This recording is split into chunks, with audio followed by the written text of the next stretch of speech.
Parotid salivary gland. Parotid salivary gland, এই gland এবং এর যে ডাক্ট আছে, যেটা হচ্ছে ডাক্ট, এখান থেকে ডাক্টটা বের হচ্ছে। এটা হচ্ছে তোমার সায়েন্টিস্ট, ডেনমার্কের একজন সায়েন্টিস্ট 1660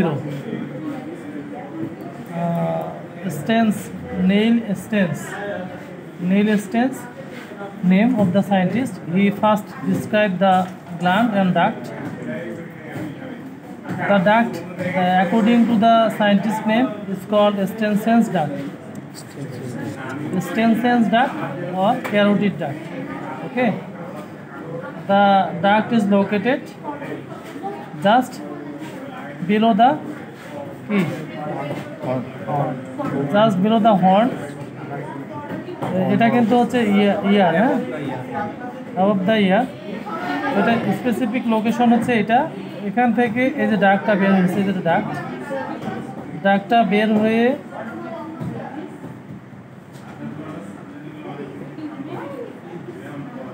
এই যে ডাকটা, এই কানেকশন ছিল এখানে, এটা হচ্ছে ডাক্ট। এই ডাক্টের সঙ্গে আরও দুইটা স্ট্রাকচার থাকে, একটা ফেসিয়াল আর্টারি, হচ্ছে ফেসিয়াল ভেইন। হ্যাঁ, এই যে এখানে হচ্ছে দেখো দুইটা স্ট্রাকচার, তোমরা ছবি মাইক্রো ফর্মে দিয়ে, আলট্রা মাইক্রোতে দিয়ে ছবি নিলে পরে বুঝতে পারবা। এখানে দুইটা স্ট্রাকচার আছে, দেখো এখানে দেখা যাচ্ছে জাস্ট ডাক্টের নিচে। এখন ফ্ল্যাশ দাও, ভিডিও হচ্ছে। আচ্ছা, এটা এখানে দুইটা আছে, একটা হচ্ছে এটা হচ্ছে তোমার স্টেনসেল ডাক্ট আর প্যারোটিড ডাক্ট। এরপরে হচ্ছে facial vein and facial artery. The three structures combinedly called ADV. Artery, facial artery, facial vein and Stenson's duct, which is opened in the first upper, opposite to the first upper premolar teeth. Okay, we know these are incisor teeth 3, incisor teeth 3, 1 canine একটা, তাই না, উপরের পাটিতে থাকে না।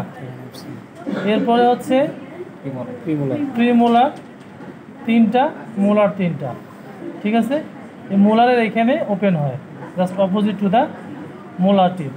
এই ডাকটা এসে এদিক দিয়ে দেখো, এই যে দিক দিয়ে এখানে ওপেন হচ্ছে। ঠিক আছে, ঠিক আছে, এদিক দিয়ে এখানে ওপেন হচ্ছে। একটু আগে আমি যখন এটা ওপেন করি তখন এখানে খুবই ক্লিয়ারলি আর্টারি বোঝা যাচ্ছিল, এখন আর্টারিটা আর বোঝাই যাচ্ছে না।